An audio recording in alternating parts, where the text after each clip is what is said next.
इस्राएल के परमेश्वर, हे इस्राएल के परमेश्वर, हे उद्धारकर्ता, हे उद्धारकर्ता, निश्चय तू ऐसा ईश्वर है, निश्चय तू ऐसा ईश्वर है जो अपने को गुप्त रखता है, जो अपने को गुप्त रखता है। हालेलुया। कि गुप्त स्थानों में खड़ा हुआ धन। और फिर जैसे कुरिन्थियों की पहली पत्री 2 अध्याय में लिखा हुआ है, जो जिससे वो प्रेम रखता है, उन्हें उनके लिए जो आशीष रखा हुआ है, उन आंखों को दिखाई देता है, ना कानों को सुनाई देता है, ना हृदय उसका चित्त लगा पाता है। यानी इतना गुप्त और रहस्यमय परमेश्वर है। इसलिए नीति वचन में तो और भी वचन इस तरह अगुवाई किया है 25 अध्याय में कि गुप्त रखना परमेश्वर की महिमा है और खोज निकालना राजा की महिमा है। ये आशीषें हैं जो छिपे हुए हैं और गुप्त स्थानों में है। समझो निधियों की तरह हमारे जीवन में आने वाले आशीषें हैं, ये आत्मिक भी और शारीरिक भी, दोनों भी। अभिषेक, सामर्थ,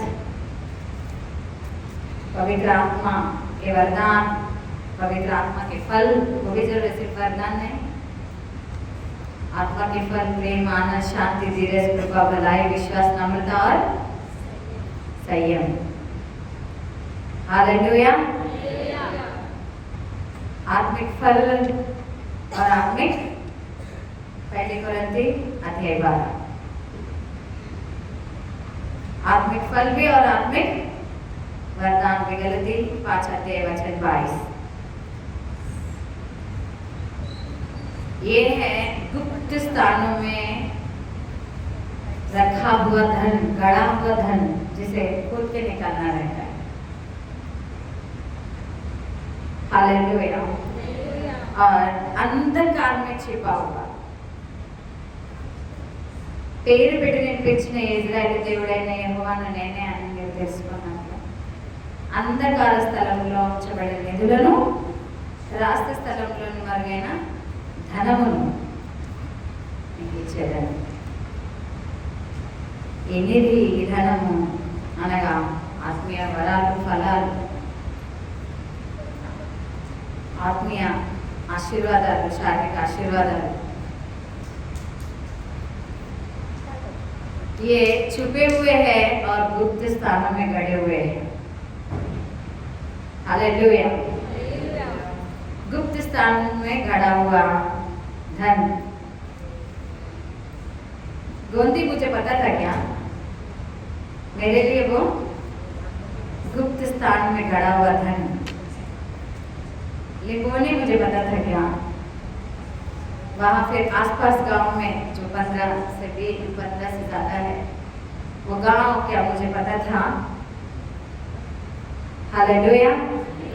ये गुप्त स्थान है जो मेरे लिए गड़े हुए थे, धन के तरफ, आशीष के तरफ, अनुग्रह के तरफ। हालेलुया। जहाँ के आत्माओं के लिए परमेश्वर ने हमें चुन के रखा हुआ था, उन्हें हमें खोद निकालना है।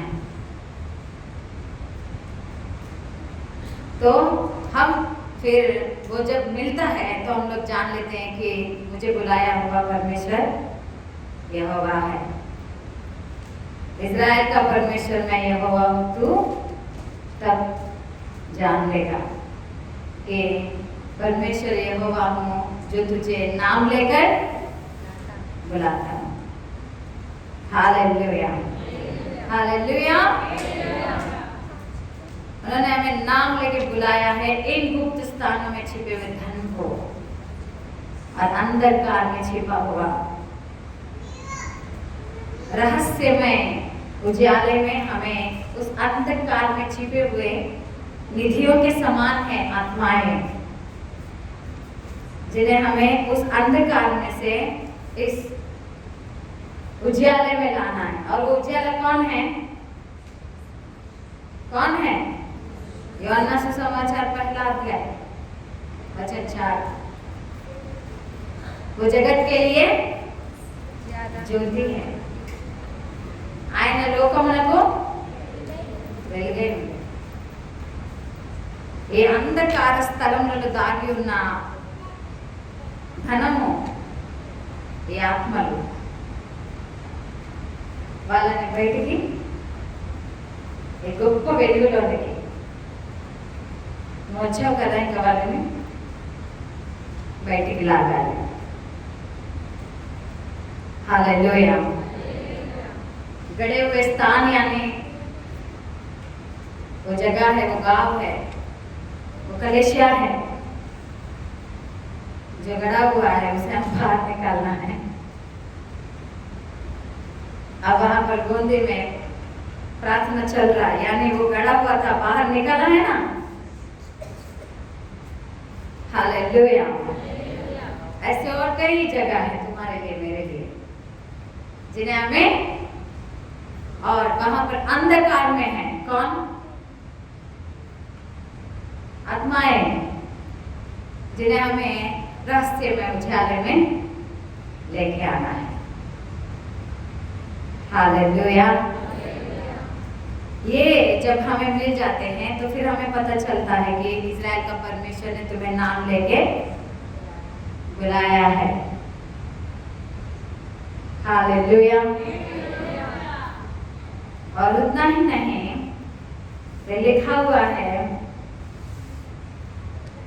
भजन संहिता 104 भजन संहिता के वचन 5 में, 104 भजन संहिता और वचन 5 में लिखा हुआ है,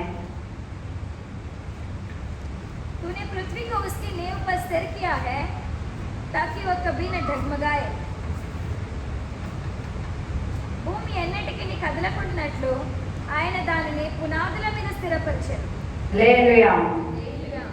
तूने पृथ्वी को उसकी नींव पर स्थिर किया है ताकि वह कभी ना डगमगाए। पृथ्वी ऐसे ऐसे हमेशा डोल रही है क्या? डोलेंगे तो कोई बचेगा? कभी कभार डोल रहा है तो कितने नुकसान हो रहे। सुनामी आया, तूफान आया, कभी earthquake, ऐसा थोड़ा हिला। एक बार मुझे, जब मैं प्रभु में नहीं थी, कान दर्द था मुझे हमेशा कुछ ना कुछ दर्द करता रहता था। फिर कान दर्द था मुझे। फिर जब से प्रभु में आई मुझे उसका नाम और निशान नहीं, ना कान दर्द करता है, ना दाल दर्द करता है, कभी कभार सिर दर्द करता है बस। बाकी कान, नाक में, कान में या दांत में नहीं रहता है मुझे। हालेलुया। तो उस समय में कान दर्द था मुझे और मैं ऐसे तकिए पर सोई थी, और जहाँ दर्द था वहाँ पर ऐसे सोई थी। जो दवाई ऐसे दब के रहेगा तो शांति मिल रहा था मुझे, तो मैं ऐसे सोई थी। तो उस समय में पृथ्वी में ऐसा आवाज था, घर करके आवाज आ रहा था, खिसकने के जैसे। कुछ लोगों को महसूस हुआ, कुछ लोगों को नहीं हुआ। बर्तन जो सब थे वो गिर गए। ये लगभग 18 साल पहले। मेरी छोटी बेटी तो थी नहीं, वो शायद ट्यूशन गई थी, स्कूल गई थी। मेरी बड़ी बेटी थी, वो पलंग में खेल रही थी, पलंग से उतरकर बाहर निकल गई। जैसे आवाज आया वो पलंग में से उतरकर बाहर निकल के देख रहे मम्मी मम्मी करके। उसने अपने आप को तो पहले बचा लिया कि माँ कुछ भी होने दो। पलंग से एकदम से उतर के बाहर निकला। आवाज ऐसा था, इतना डेंजर आवाज, जैसे पृथ्वी मानो चिल्लाई, ऐसा आवाज था। कुछ लोगों को महसूस हुआ, कुछ लोगों को नहीं था। तो सिर्फ ऐसा असर करके थोड़ा किसका, तो इतना बर्तन गिरे बहुत लोगों के, ऊपर के। तो ऐसा था, तो अगर डगमगाने लगेगा तो थोड़ा बहुत ऐसा हिलने लगेगा तो क्या होगा हालत। हालेलुया। उन्होंने क्या कर दिया है, तूने पृथ्वी को उसकी नींव पर स्थिर किया। 104 కీర్తన 5వ వచనం, భూమి ఎన్నటికీ కదలకుండాట్లు ఆయన దాని పునాదుల మీద स्थिरपरचन। फिर देखा जाएंगे, अगर यूनिवर्सल पिक्चर आते हैं ना, उसमें क्या कोई नींव दिखते हैं क्या? फिर खाली पृथ्वी दिखेगी, नहीं दिखेगा, लेकिन लिखा हुआ है कि वो उन्होंने नींव डाला है, इसलिए तो वो डगमगाती नहीं है, हिलती नहीं है। हालेलुया। तो जैसे उन्होंने पृथ्वी को नींव डाल के स्थिर किया है, वैसे पृथ्वी यानी आप ही है, భూమి అనే నువ్వే, మనమే మనుషులమే. మనుషులు కూడా కదలకున్నట్లు ఆయన స్థిరపరిస్తే దేవుడై ఉన్నాడు. अगर हम वो स्थिर नहीं करते, स्थिर करने वाला वही है, अगर वो स्थिर नहीं करते हैं तो फिर यही इधर भटकते हैं, उधर भटकते हैं, उधर जाते हैं, इधर जाते हैं. मुझे बोलते हैं यहाँ चर्च देखा क्या, वहाँ चर्च देखा क्या. मैं कहती हूँ मेरे घर में मैं हमेशा देखती हूँ, और मैं आँख खोल के नहीं देखती हूँ, आँख बंद करके देखती हूँ. हालेलुया. कोई चर्च मैंने देखा नहीं, क्योंकि जैसे यीशु मसीह मिले कहीं जाने की जरूरत नहीं लगा मुझे. हालेलुया. कहीं जाने का, कुछ देखने का, कुछ करने का, कुछ अभी तक महसूस हुआ नहीं. जैसे ही पुकारते हैं वो जवाब दे देता है. अगर फिर भी नहीं कुछ समझ में आता है तो फिर जब प्रश्न करती हूँ कि क्या करना है मुझे, तो बता मैं करूँगी, तो समझा मैं सीखूंगी. फिर वो मुझे दिखा देता है, बता देता है. हालेलुया. मैं यहाँ से कुरुटला गई, वहाँ शायद थोड़ा अच्छा लगेगा मुझे करके, जब बच्चे छोटे छोटे थे, लेकिन नहीं, वहाँ 3 महीना मैंने जैसे मरने के बाद नरक है करके जो लिखा हुआ है, वो समझो उसका थोड़ा बहुत टचिंग मैंने 3 महीने में देख लिया, नरक में क्या होता है करके. मुझे इतना तकलीफ हुआ कि मैं वहाँ से आई और मैंने सोचा मरूंगी तो भिवंडी में, और जिंदा रहूंगी तो भिवंडी में, लेकिन मैं यहाँ से कहीं जाऊंगी नहीं. लेकिन ये इसके पीछे परमेश्वर की योजना थी. अगर वहाँ मुझे सताया नहीं जाता तो फिर मैं आती नहीं. हालेलुया. फिर हमेशा मुझे सोच रहती थी कहीं और होगा, कहीं और, शायद यहाँ नहीं, ऐसा नहीं, वैसा नहीं. लेकिन जैसे ही परमेश्वर में आए, ऐसा लगा कि एकमात्र यही जवाब है, और यही हर एक समस्या का समाधान, हर क्वेश्चन का आंसर है. हालेलुया. अब यीशु मसीह के बाद में फिर कोई कॉमा नहीं है, फिर फुल स्टॉप ही है. हालेलुया. फुल स्टॉप ही है. अब उसके आगे किधर जाने की जरूरत नहीं पड़ती है.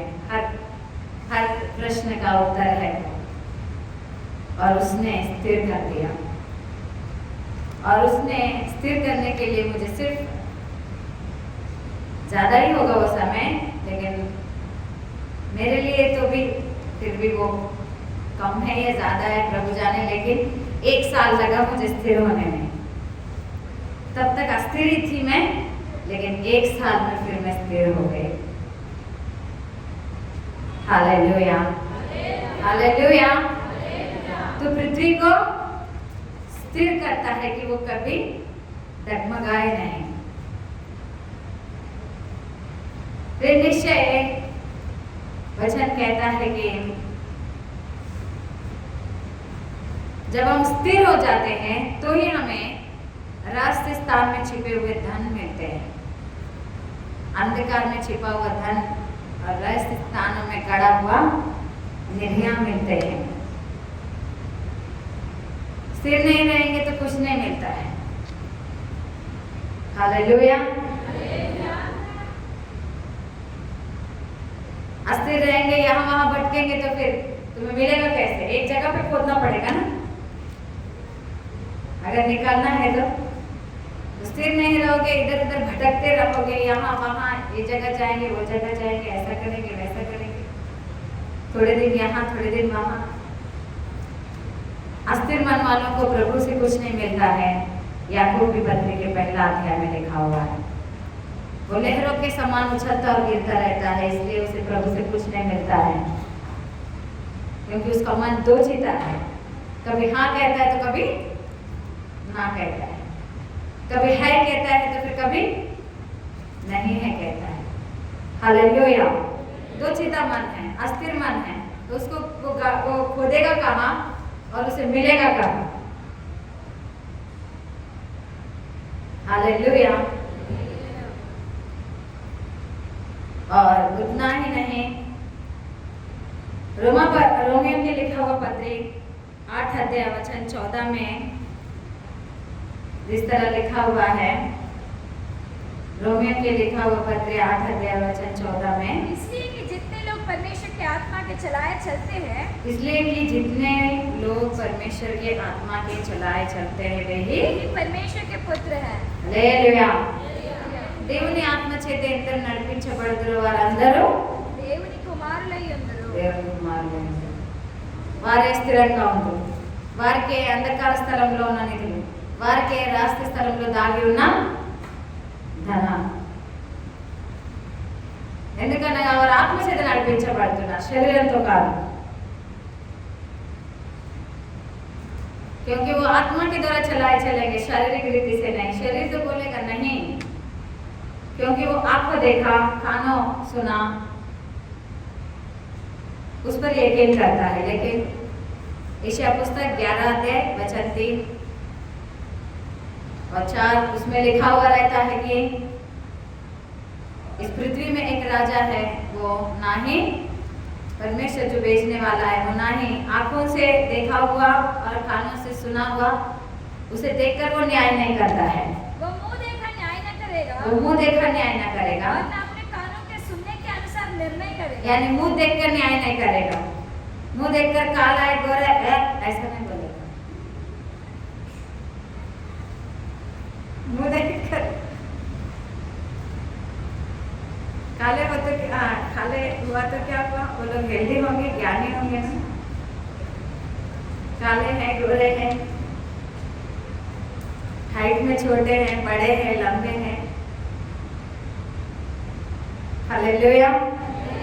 तुम आत्मा के द्वारा अगर प्रभु क्या है करके अगर बोलोगे तो फिर समूएल ने भी ऐसा ही किया। अब आम जन अगर अन्य जन कर रहा है तो फिर जाने दो, बेचारा उसको नहीं पता है, प्रभु नहीं पता है। इसलिए समूएल जो भविष्य वक्ता है, अब यिशै के घर गया है, दाऊद को चुन के लाना है। तो एक के बाद एक जो आ रहे थे, बोला था यही होगी, ना लंबे दिख रहे हैं, इतना गोरे दिख रहे हैं, ताकतवर दिख रहे हैं, ऐसे इधर 5 लोगों को और इधर 5 लोगों को दबाएंगे, यही होंगे, पक्का यही होंगे, पक्का। और एक ऐसा गया, परमेश्वर बोले नहीं। दूसरा आया, परमेश्वर बोले नहीं। तीसरी बार परमेश्वर ने बात किया, तुम मनुष्य लोग आंखों देखे और कानों सुने के ऊपर न्याय करते हो, लेकिन परमेश्वर हृदय को जांचता है। हालेलुया। तुम लोग देखते हो काला गोरा, हाइट कम है, आर्ट ज्यादा है, पढ़ाई कम है, पढ़ाई ज्यादा है, ऐसा है वैसा है। हालेलुया। जितने लोग आत्मा के द्वारा चलाए जाते हैं वही परमेश्वर के पुत्र कहलाते हैं, क्योंकि वो लोग आत्मा के द्वारा पूछताछ करते हैं, परमेश्वर के पास विचार विमर्श करते हैं। हालेलुया। आत्मा के द्वारा ये हो जाना है, आंखों के द्वारा नहीं, कानों के द्वारा नहीं। तो जो लोग ऐसे आत्मा के द्वारा चलाए चलते हैं वो स्थिर रहेंगे, वो अस्थिर नहीं रहेंगे। उन लोगों को अगर 4 लोग भी भटकाएंगे कि प्रभु से क्या मिलता है, क्या होता है, ऐसा होता है, वैसा होता है, फिर भी ये लोग स्थिर रहेंगे, क्योंकि इनको पता है कि प्रभु क्या है, क्योंकि ये लोग आत्मा के द्वारा चलाए चल रहे हैं। इनको पता है, उनको क्या पता है, उनको लोग शरीर देख रहे हैं, वो लोग आंखों देखा देख रहे हैं, वो लोग खाना सुना सुन रहे हैं। तो प्रभु क्या है, उनकी शक्ति क्या है, सामर्थ क्या है, वो हमारे जीवन के साथ क्या करेगा, ये सब जो आत्मा के द्वारा उनके पास जाते हैं और आत्मा के चलाए चलेंगे, उन्हें पता चलेगा कि प्रभु क्या है, शक्ति क्या है, सामर्थ क्या है, अद्भुत क्या है, आश्चर्य क्या है, अचंभा के कार्य क्या है। हालेलुया। मूसा को दिखा, फाड़ी नहीं जल रहा है लेकिन आग तो है इधर, सबको दिखेगा क्या वैसा? हालेलुया। क्योंकि जिनको चुन लिया है, जो लोग आत्मा के द्वारा चलेंगे, वो लोग परमेश्वर के पुत्र कहलाएंगे और अंधे की चीजों को वो देखेंगे। वो लोग अंधे की चीजों को वो देखेंगे, जैसे जिसके बारे में लिखा हुआ है इब्रानियों के पत्र 11 अध्याय में कि विश्वास वो होता है जो अंधे की चीजों पर भरोसा रखते हैं। Hallelujah, hallelujah. विश्वास आशा की हुई वस्तुओं का निश्चय और अंधे की वस्तुओं का प्रमाण है। अंधे की वस्तुओं का प्रमाण है। हालेलुया। अनदेखी या अभी दिख नहीं रहा है, लेकिन देखो भविष्यवाणी करने वाले करते हैं ना कि तुम ऐसे चर्च बनाओगे, तुम इतने आत्माओं को चलाओगे, तुम ऐसा करोगे, वैसा करो। कुछ नहीं है ना, तब तक तो वहाँ कुछ नहीं है, लेकिन इन लोग अंधे की चीजों को देखते हुए बोल रहे हैं, क्योंकि आत्मा के द्वारा बोल रहे हैं। हालेलुया। कैसे बोल रहे हैं? फिर वो लोग जान पहचान है क्या? रास्ते में फोन लगा के मेरे लिए भविष्यवाणी करना, नहीं तो फिर बाहर आने के बाद देख लूंगा, ऐसा कोई धमकी दिया है? ऐसा तो कुछ नहीं होता है ना। फिर वो लोग अंधे की चीजें, क्योंकि आत्मा के द्वारा वो उनको दिखाई दे रहा है, उनको कानों को सुनाई दे रहा है, वो फट करके फटाफट जैसे उन लोगों ने पुस्तक में याद करके नोट करके रख लिया, वैसे बोल देते रहते हैं। अंधे की चीजों का प्रमाण है वो, क्योंकि अब ये भविष्यवाणी आत्मा के द्वारा है। हालेलुया। ये वचन की अगुवाई आत्मा के द्वारा है।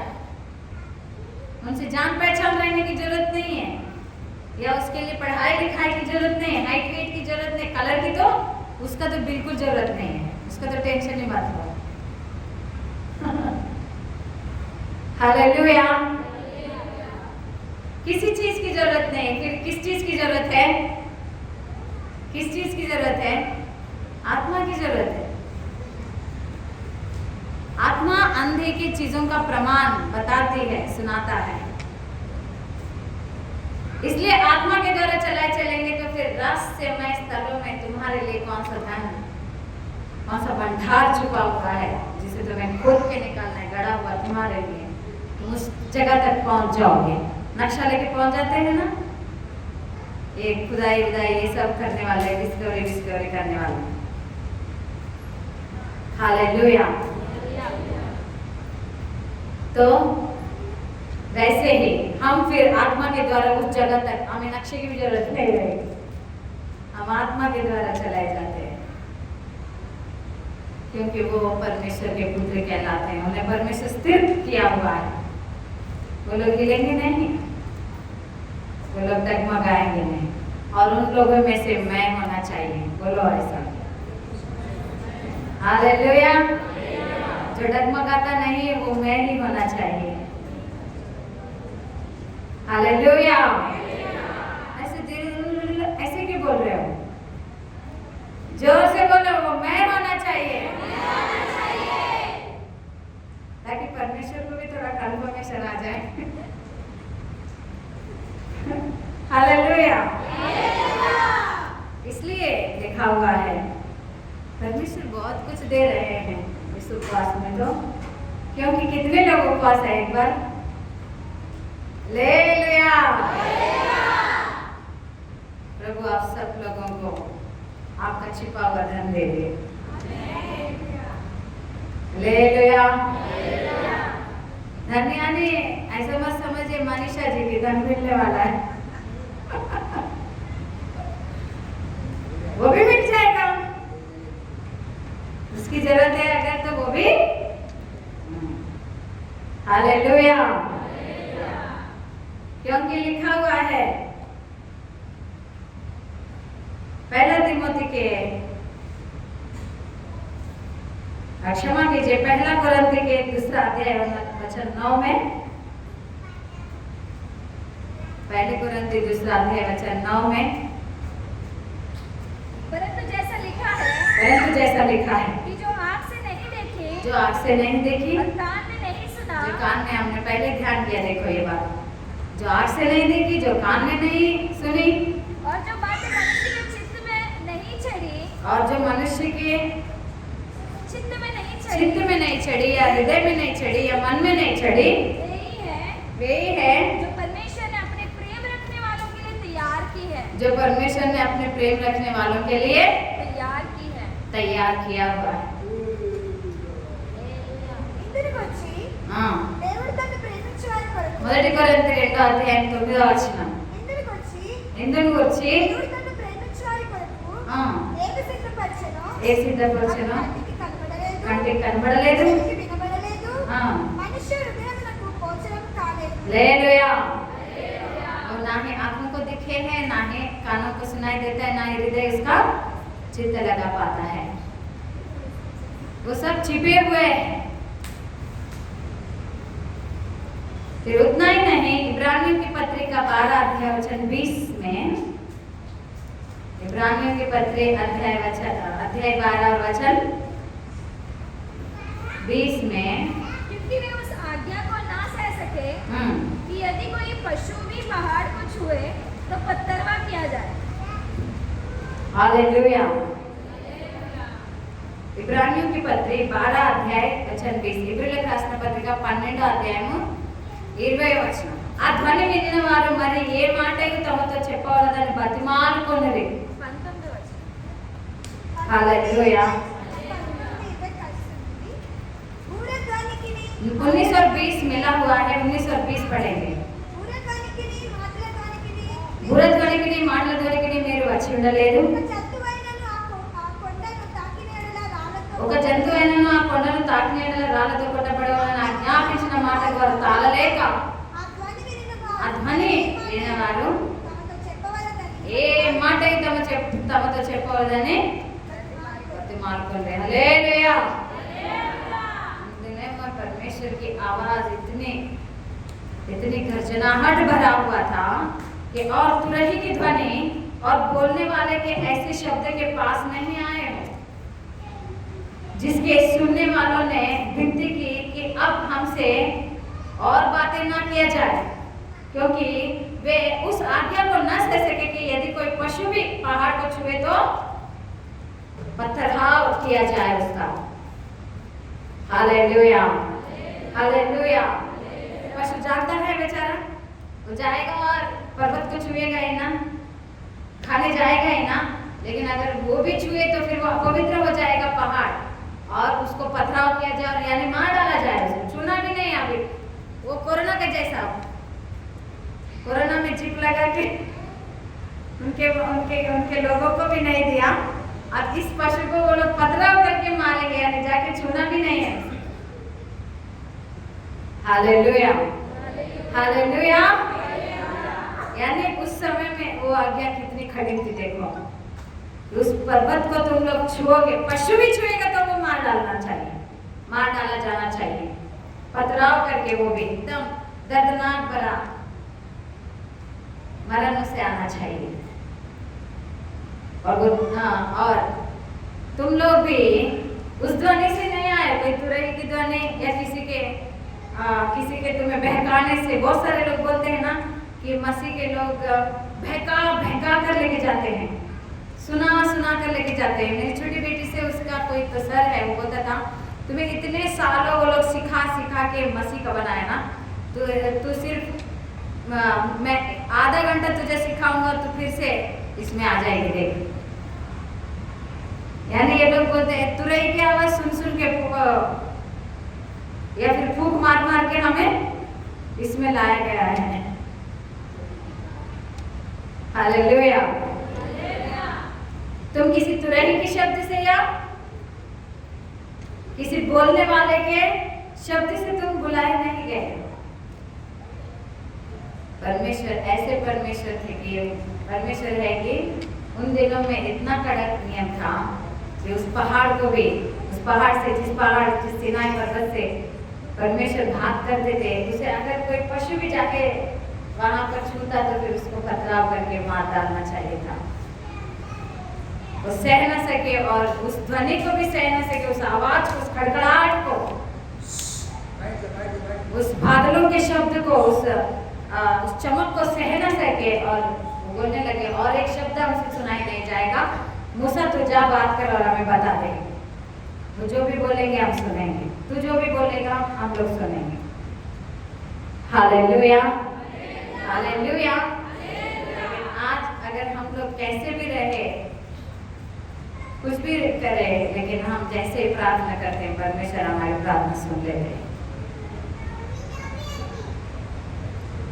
हालेलुया।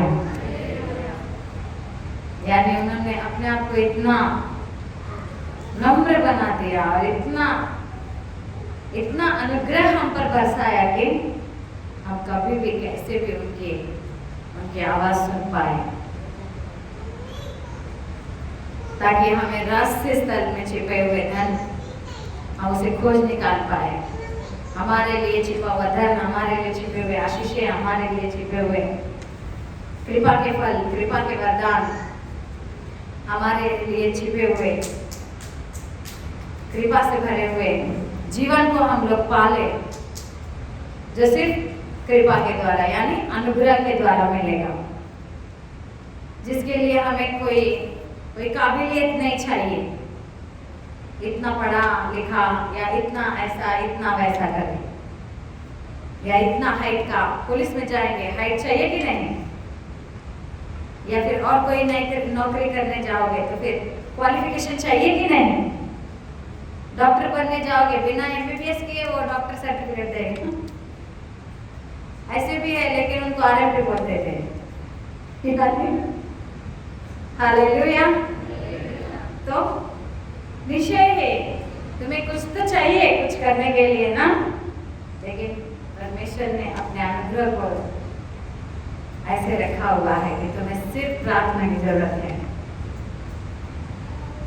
तुम्हें सिर्फ उनके अधीन होने की जरूरत है। हालेलुया। ये तुम्हें अंधकार में छिपा हुआ धन और रहस्य स्थल में छिपा हुआ, ये तुम्हें सिर्फ आत्मा के द्वारा चलना है, ये तुम्हें सिर्फ उनकी आत्मा की भाषा आनी है और आत्मा की समझ आनी है कि प्रभु क्या कह रहे हैं और वो क्या चाहते हैं। हालेलुया। ताकि वो जो कानों को नहीं सुनाई दिया है अभी तक, जो आंखों को दिखाई नहीं दिया है अभी तक, उनको तुम पालो। इसलिए प्रभु ने तुम्हें पृथ्वी को जैसे नींव डाल के स्थिर किया है, आकाश में तुम्हें स्थिर किया है अपने राज्य में। हालेलुया। इतने दयालु और इतने कृपालु परमेश्वर के अपने स्वर को, उन दिनों में तो वो लोग डर रहे थे, कांप रहे थे, सुन नहीं रहे, उस आवाज को सह नहीं पा रहे थे। हालेलुया। वैसे प्रभु को तुमने और हमने मान लिया है